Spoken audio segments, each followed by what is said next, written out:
Mummy શું કરો છો? ફાલુદા બનાવો છો? અમને બતાવો ને ફાલુદા. જો મારા મમ્મી ફાલુદા બનાવે છે. જો મારા મમ્મી ફાલુદા બનાવે છે. કેમ છો મમ્મી? ફાલુદા બનાવો છો? કેવી રીતે બનાવવાના ફાલુદા?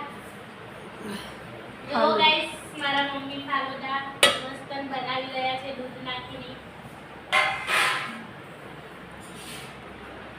જેને ખાવા આવી જજો ફાલુદા. હવે મંગાવું મારા વાલા ફાલુદા પીવાના છે જા? પીવાનું જ નહીં તા. નીતિ તારે પીવાના છે? આજ તો પીવાનો જ નહીં. તો જયું ને તારા પપ્પાને પીવાનો ને? ફાલુદા પીવાનો. શું કામ પીવાનું? મારા વાલા ફાલુદા મંગાવું?